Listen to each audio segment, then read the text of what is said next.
Boa noite. No Globo Repórter, a misteriosa fronteira entre a vida e a morte. Com a palavra, brasileiros que tiveram paradas cardíacas ou respiratórias e um dia foram considerados mortos pela medicina. Eles voltaram e hoje nos contam o que viram do lado de lá. Um túnel colorido, uma luz sem igual. Esta rara travessia parece terminar quase sempre na mesma cena. O delegado de polícia, o arquiteto, o executivo, a professora, todos passaram pelo túnel e todos garantem que depois a vida mudou completamente. Mas como os cientistas explicam essa viagem chamada de EQM, a experiência de quase morte? Uma ilusão criada pelo cérebro ou uma realidade que poucos puderam conhecer? Uma experiência extrema de quase morte muda a vida das pessoas para sempre e contagia até quem nunca passou por isso. É quase impossível ficar indiferente depois de ouvir o relato de quem visitou a fronteira entre a vida e a morte. É como se tivesse eu e você aqui. Foi assim que eu vi Jesus. Muito real. Foi bem real.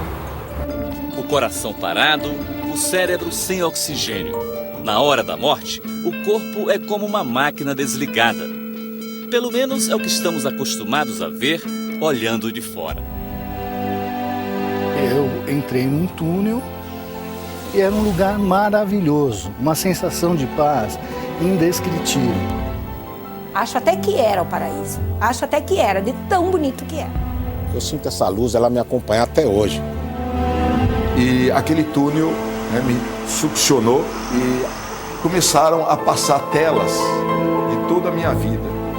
A gente é muito maior do que o que cabe dentro de um corpo. E isso fica claro depois que você quase perde esse corpo. O tempo passou, mas não apagou nenhum detalhe da experiência de quase morte desta professora gaúcha. O que ela passou durante o parto da filha ainda é muito vivo, 32 anos atrás, como se fosse ontem. Eu me ergui, fiz um movimento para frente e eu saí do meu corpo, ficou a massa corpo deitada na maca e eu saí puxada por uma luz. Tinha um túnel bem longe e aquela luz me puxava. Era uma luz tipo um sol, não era uma luz qualquer, era uma luz muito forte, que soltava raios assim para tudo que era lado e tinha muita força aquela luz.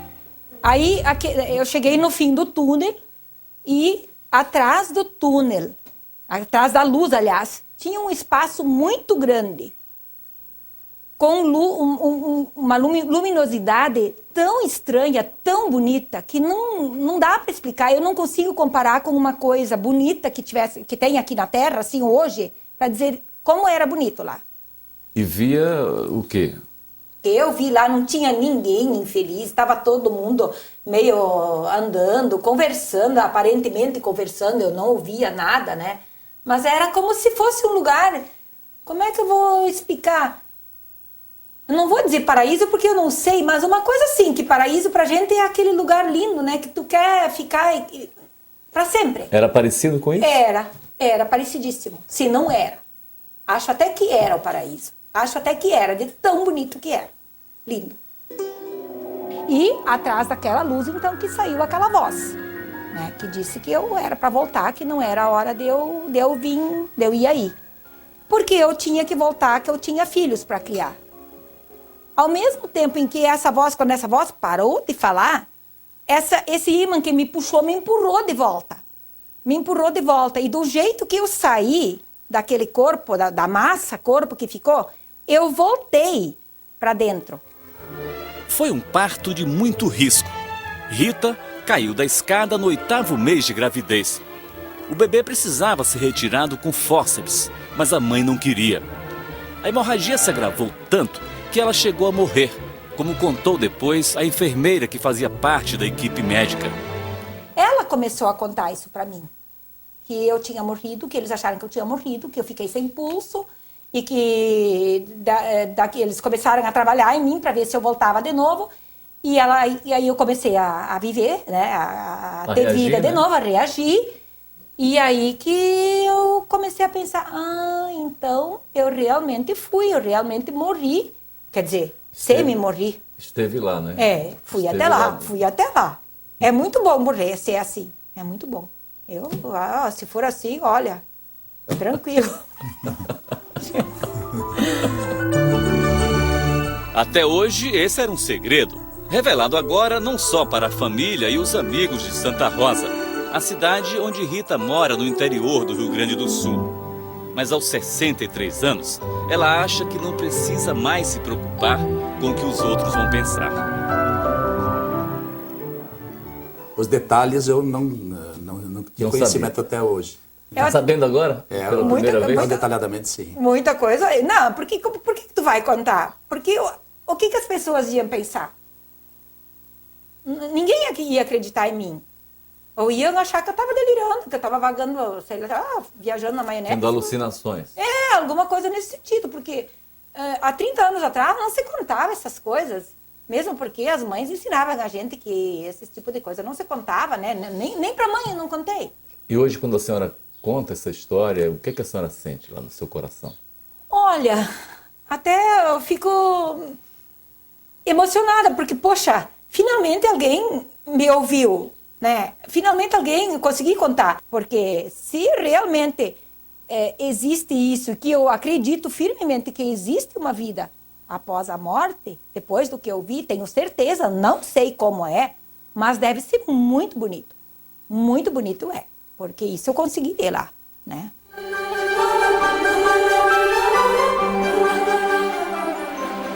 A balconista da padaria em Areal, região serrana do Rio, também acredita que a vida não termina quando a gente morre.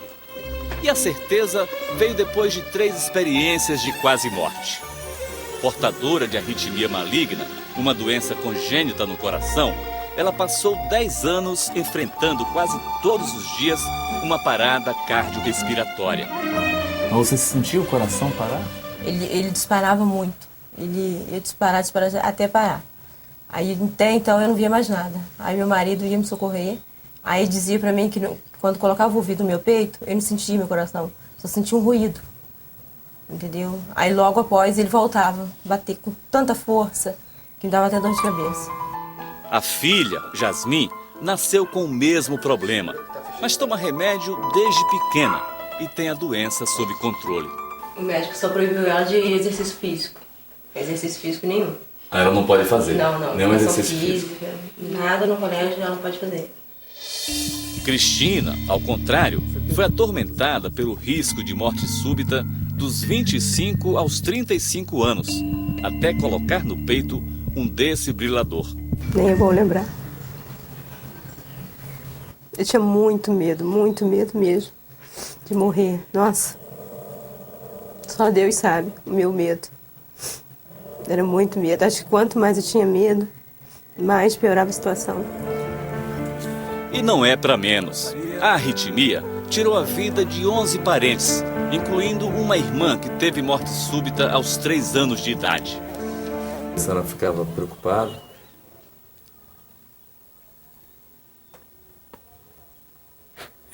Eu já tinha perdido uma, eu não queria perder outra.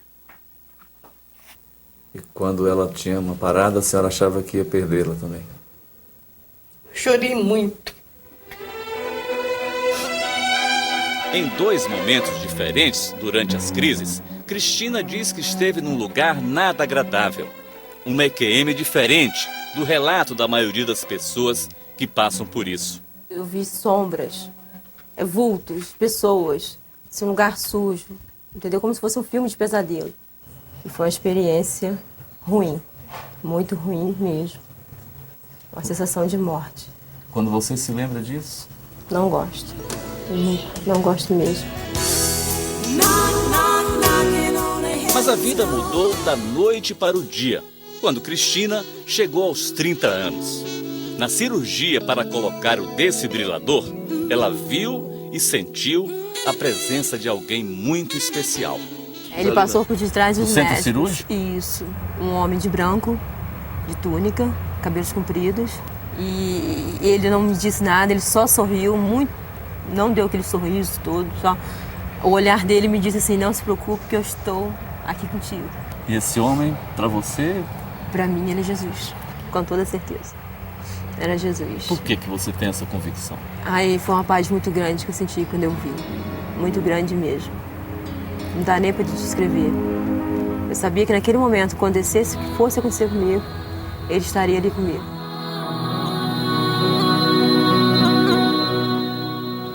Encontros emocionantes fazem parte das experiências de quase morte, mas não aparecem em todos os relatos. O que está presente, na grande maioria das histórias, é a sensação de absoluto bem-estar.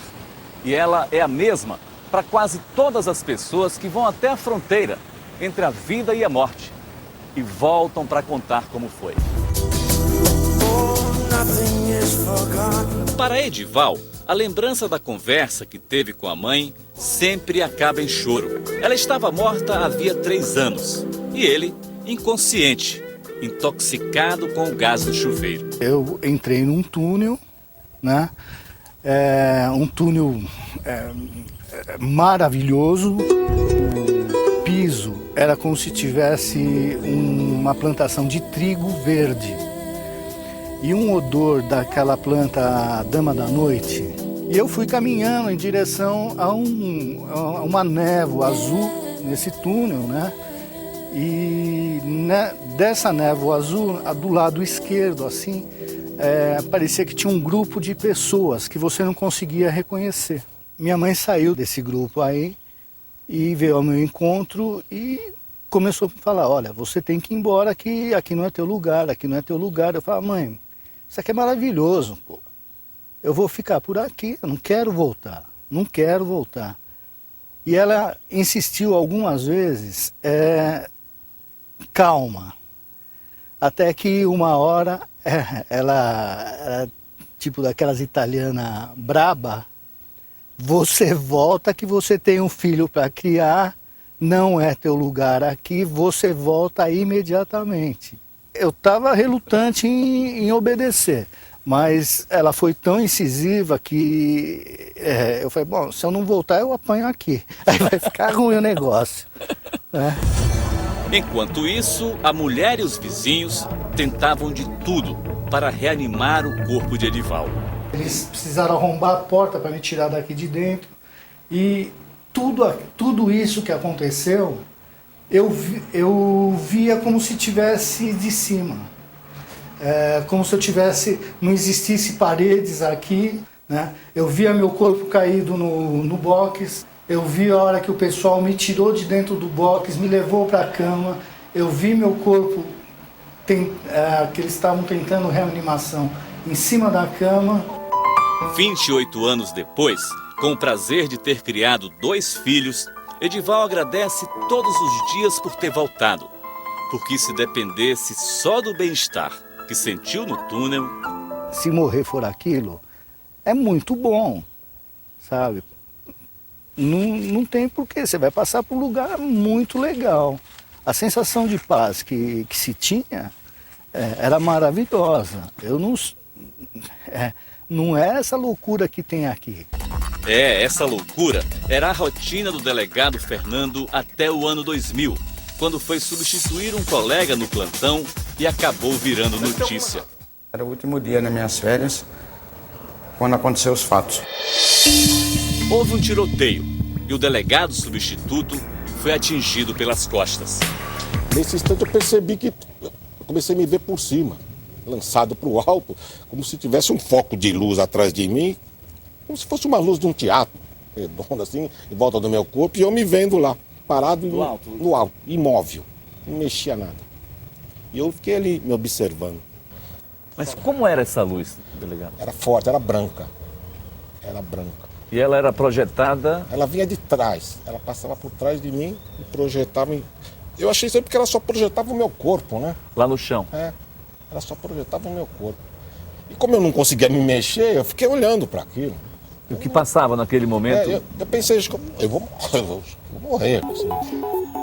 A bala que perfurou um pulmão e uma costela marcou definitivamente a vida do delegado.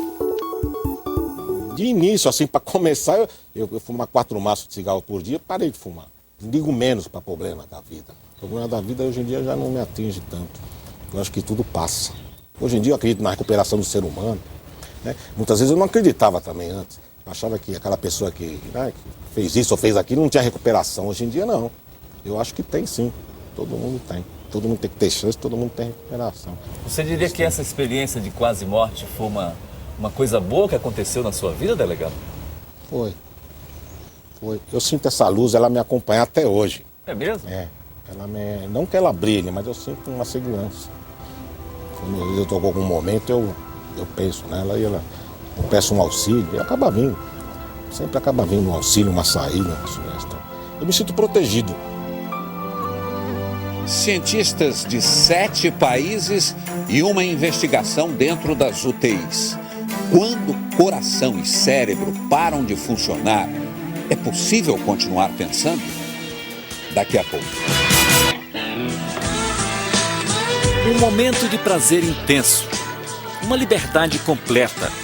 Aliás, a própria libertação. Foi assim que a morte apareceu para Fernando, durante os 10 dias de coma profundo, depois de um grave acidente de bicicleta. Estava descendo aqui, devia estar numa velocidade já elevada, que era só esse rapaz aqui passando assim. É uma Já estamos nessa velocidade, só que a minha roda é mais fina do que a roda da moto. A roda travou num buraco que devia estar cheio d'água que nem aqueles ali. E eu voei e caí com a minha cabeça na quina de um carro. O tombo foi tão violento que Fernando teve uma convulsão. No hospital, foi operado 2 vezes para a retirada de coágulos no cérebro. Os prognósticos eram que eu ia talvez não andar, talvez não falar. O médico tinha até falado para mim, olha, não tenha muitas esperanças. Então, eu não segui o conselho dele, tive muitas esperanças e acabou dando certo, né? Deu certo, mas ninguém diria que enquanto ele estava inconsciente, aqui deste lado, em algum outro lugar, andava flertando seriamente com a morte. Pular nesse precipício seria me dissolver no todo, seria fazer parte de tudo. Era essa a sensação que você sentia? Eu me dissolver, e me libertar. Eu tinha feito um filme com o Walter Salles, Terra Estrangeira, e então eu resolvi me pegar nisso. Eu falava para ele, Fernando, acorda, você tem que ficar bom, tem que sarar, porque o Valtinho está esperando você para fazer outro filme. Eu resolvi voltar. Porque é engraçado, eu tinha a sensação também de estarem me chamando para voltar. 15 anos depois, o estudante de clarineta virou músico profissional. É que logo depois do acidente, era mais fácil para o cérebro do ator ler partituras do que decorar longos roteiros. Até a recuperação total, foram 2 anos de muito esforço.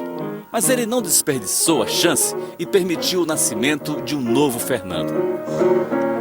Eu não sou essa carne. Eu sou fora disso aqui, eu sou além disso aqui. Então o cérebro é hipervalorizado, né? Não, o cérebro é legal, é uma ferramenta ótima, mas o corpo inteiro é uma ferramenta ótima. E a nossa consciência é além. Isso aqui é só uma ferramenta. Nossa consciência é muito mais, não cabe aqui só. O que hoje parece uma história de pura ficção poderá ser reconhecida pela ciência como verdade? Da neurociência à física quântica. A cada pesquisa, os cientistas encontram uma resposta e centenas de novas perguntas.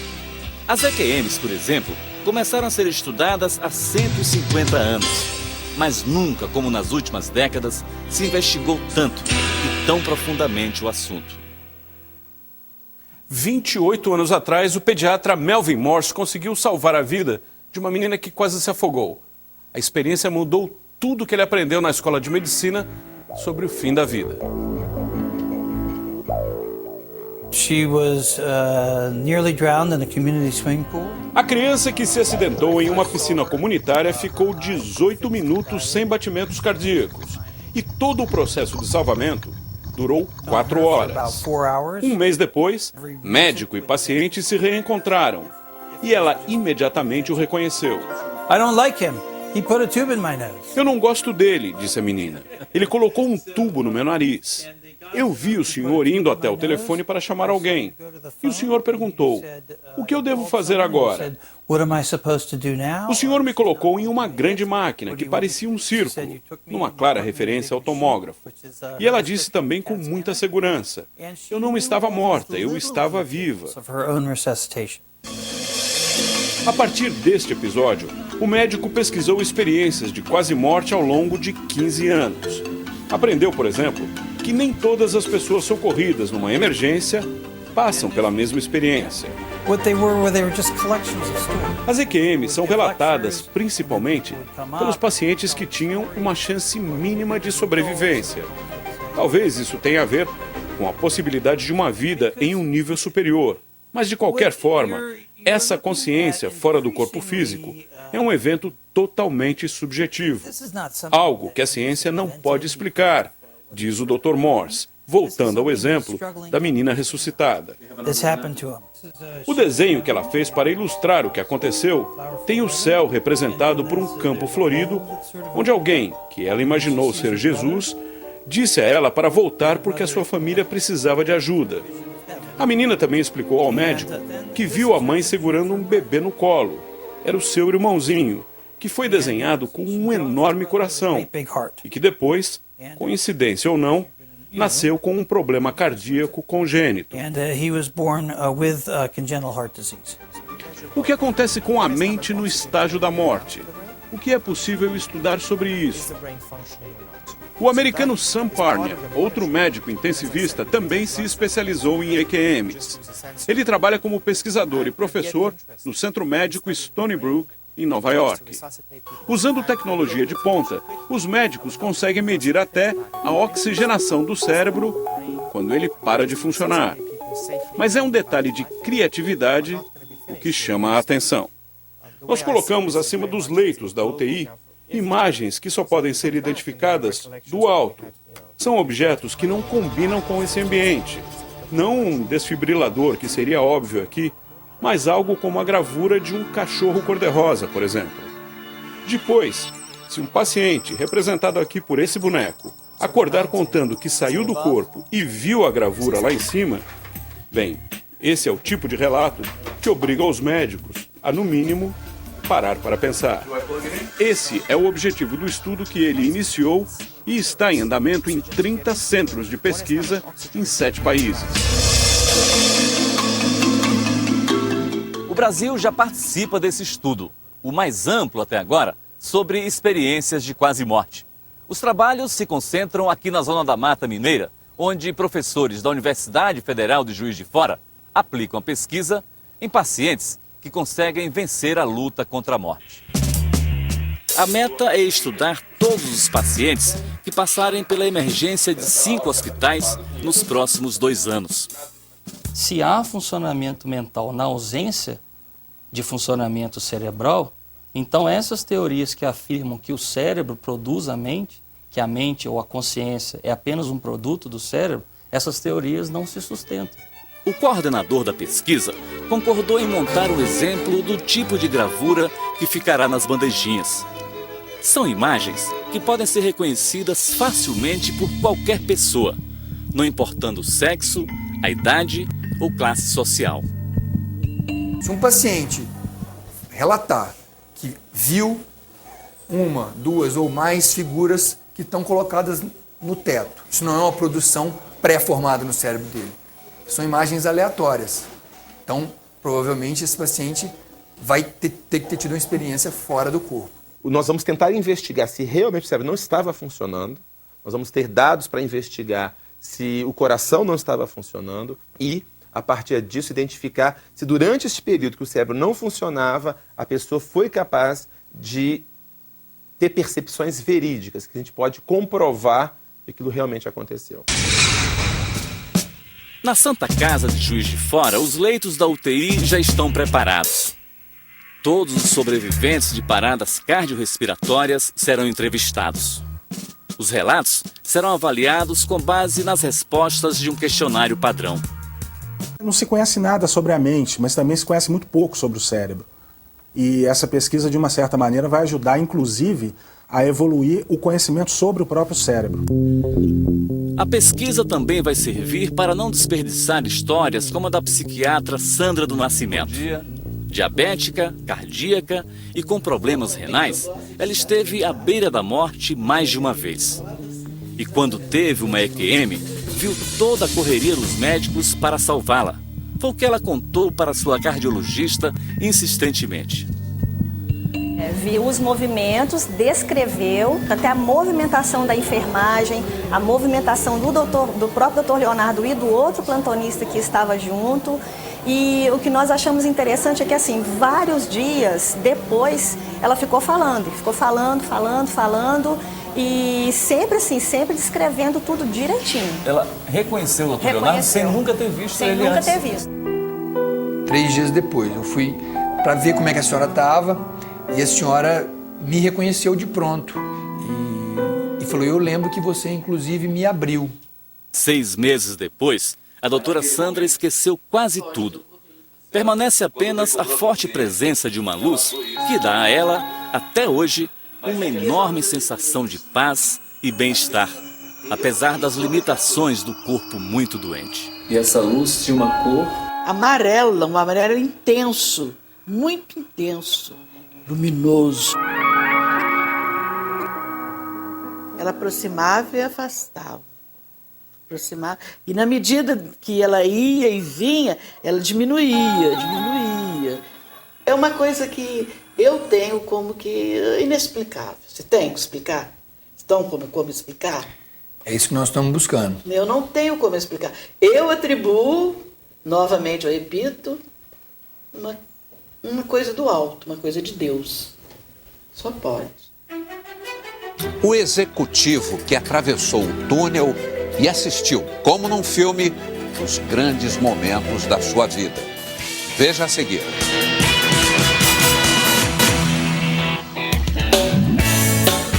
O professor é de matemática e estatística, mas vai sempre muito além dos números.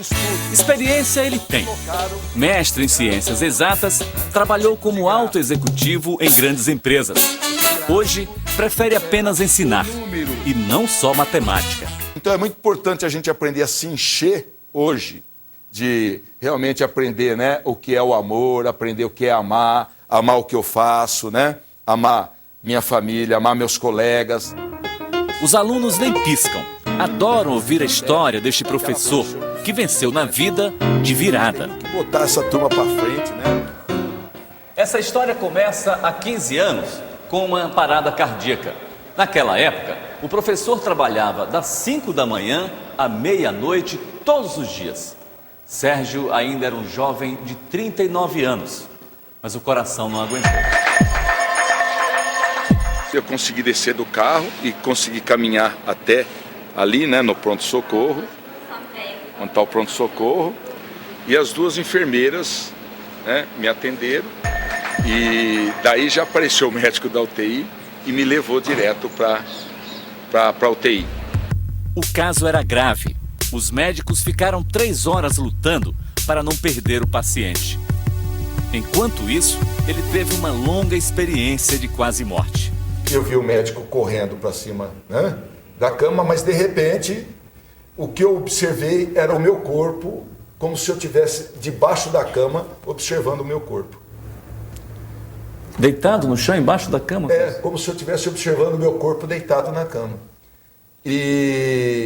Mas nesse mesmo instante se abriu um buraco muito negro debaixo da cama e aquele túnel é como se fosse, né, me succionou e no cair começaram a passar telas de toda a minha vida. Né?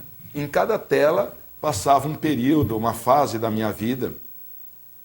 E do meu lado, uma figura, né? Uma figura muito grande, muito alta, fina, e a figura dizia, olha a tela. Né? E eu, cada momento que passava, ele dizia, olha, acidente de carro, e eu te salvei. E aconteceu mesmo um acidente de carro? Aconteceu conosco. né? Fomos atropelados por um pneu de caminhão. Uma cena, quando eu tinha algo em torno de 8 anos, eu caí dentro de um rio, estava morrendo afogado. Na 4ª vez que eu afundei, eu apareci na beirada do rio deitado. O filme dizia, olha, eu te tirei de lá. Aí, de repente, o túnel era algo como se ele fizesse uma curva bem aberta.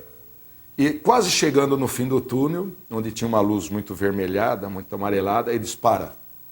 Nós paramos. Ele diz assim, você apelou pelos seus 2 filhos. E é devido aos seus 2 filhos que você vai retornar. Realmente eles precisam de você. E ali, a partir daquele momento, tudo se reverteu. E eu voltei, e voltando eu vi o meu corpo debaixo da cama novamente, o meu corpo deitado na cama, e a impressão é que sai, né, de uma piscina com muito tempo de fôlego, né, e de repente você... E eu senti que o corpo todo estremeceu e, por coincidência, estava passando a enfermeira ali, em frente à cama, e eu vi, doutor, doutor, doutor. Aí, de repente, ele deu um abraço e ele gritava, vencemos a morte, vencemos a morte. E a última cena que eu me lembro dele, ele saindo da UTI, devia ter acabado o plantão dele, ele indo embora cantando. Depois, o médico avisou que naquele ritmo, Sérgio não teria uma segunda chance. Os gêmeos ainda eram bebês. O casal tinha a vida inteira pela frente. Ele só precisava de coragem para encarar a mudança. Pare mesmo. Pare mesmo. A gente também trabalha, vamos unir nossas forças, né? E nós queremos é você conosco, né? A sua saúde. Sérgio encerrou a carreira como executivo de uma grande empresa e começou praticamente do zero na vida acadêmica, sem garantia de sucesso. Hoje, é chamado para dar aula em várias cidades brasileiras e até no exterior. E não perde nenhuma oportunidade para falar do que aprendeu para a vida, depois de quase morrer. A primeira pergunta, curtiu a família? A minha resposta tinha sido não. Curtiu os filhos? Não. Trabalhava o dia inteiro. Curtiu a vida? Não. Então, a coisa mais tenebrosa que tem é nós respondermos não para essas 3 perguntas. Os jovens reconhecem o entusiasmo do mestre e aprendem a lição facilmente, como se fosse um carinho de pai para filho. Você para de ficar tão mecânico e começa realmente a ver a vida com um olhar diferente. Você passa a tomar algumas decisões mais voltadas para o que você está sentindo e não pelo que a carreira manda, por exemplo, né? E eu acho que é isso que realmente mexe com a gente. Eu vejo aqueles alunos não como simples, né, pagadores, mas eu vejo como, poxa, eles vão ser formados um pouquinho, pelo menos, pela minha presença. E se não fosse a EQM, provavelmente você... Provavelmente eu não teria a visão que eu teria hoje. Se fosse a EQM, talvez eu teria até tentado dobrar o meu período de trabalho, procurando ganhar mais, procurando agradar homens, né, em termos de cargo, em termos de funcionário, e não teria esse sentido da vida, dessa plenitude que é poder, né, ver o crescimento dos filhos, poder dizer que, poxa vida, né, olha, cresceram, e eu vi eles crescendo. Sonhos premonitórios acontecem? A gaúcha que viu e conversou com o irmão que acabava de morrer num acidente. Daqui a pouco.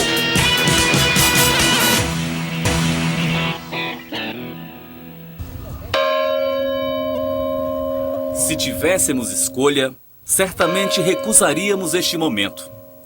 Ninguém quer se despedir da vida, nem dos amigos, quanto mais da família. E o que dizer quando a morte chega para 29 pessoas ao mesmo tempo? Todas amigos e parentes.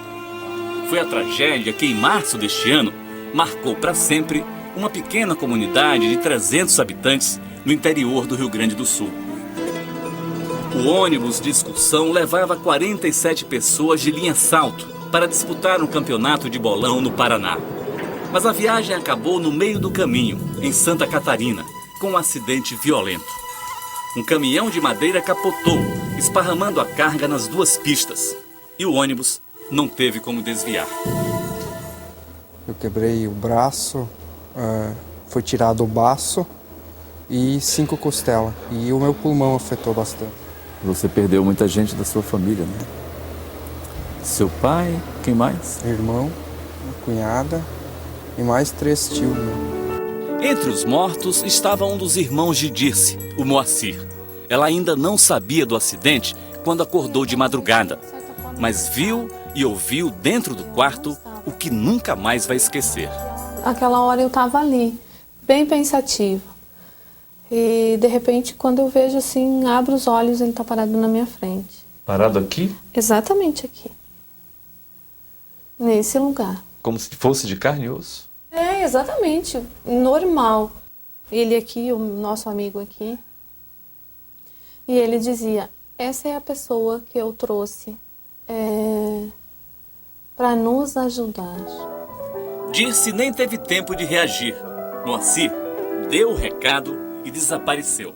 Ele dizia, tudo o que tu precisa, tu pergunta para ele. Esse cara é o cara que eu confio. E é o cara certo para nos ajudar, para nos assistir, para ficar com a gente. Eu não entendi nada. Dirce dormiu mais um pouco e quando acordou às 6 da manhã para estudar, mal teve tempo de escovar os dentes. No telefone, a cunhada começava a dar a triste notícia. Ela disse, o ônibus virou, tô te ligando para te avisar. Tem muita gente muito mal, muitos feridos, inclusive muitas mortes. E eu disse, meu Deus, e a minha mãe? Quando era 6h30 da manhã, eu fui então para buscar minha mãe.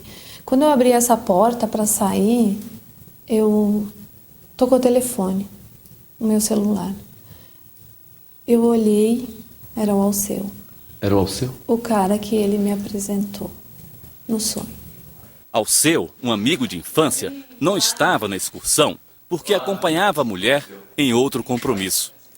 E foi ele mesmo o comandante do mutirão que organizou o funeral coletivo. Transportou os mortos, transferiu de hospital os feridos e consolou as famílias nas primeiras 48 horas. Justamente o Alceu, que vivia há 1 ano de luto pela morte de um filho e da nora, e que naquele dia perderia mais 7 parentes. Eu só rezava e pedia ajuda para não desmoronar, não precisar chorar na frente das pessoas.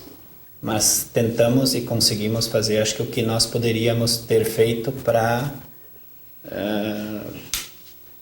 colocar todos esses seres, esses amigos, na sua última morada.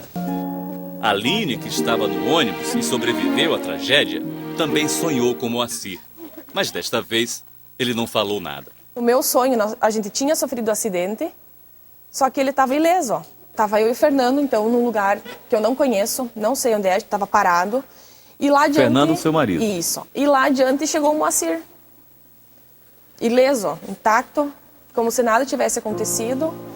E daí ainda quando eu acordei, eu comentei, né? Eu disse, por que o meu sonho não pode ser realidade? Porque ele era uma pessoa fantástica, né? Moacir nasceu aqui em Linha Salto e dedicou grande parte da vida ao trabalho social com a comunidade. Um dos últimos sonhos dele foi inaugurar a ampliação do clube recreativo. E ele insistiu nessa inauguração, 2 semanas antes do acidente.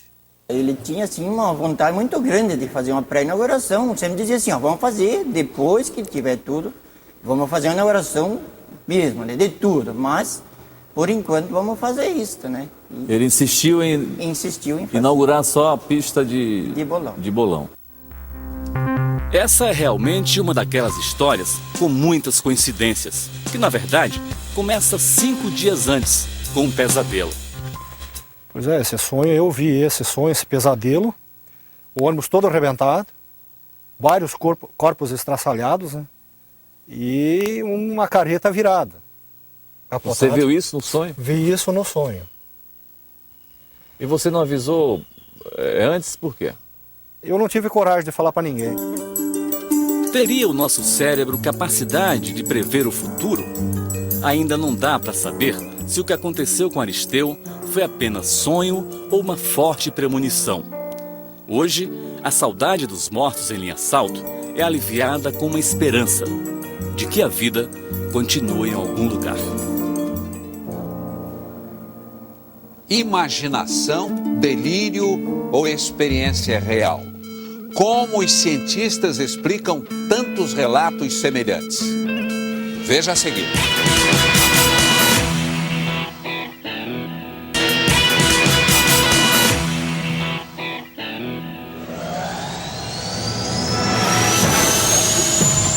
O túnel colorido, misterioso.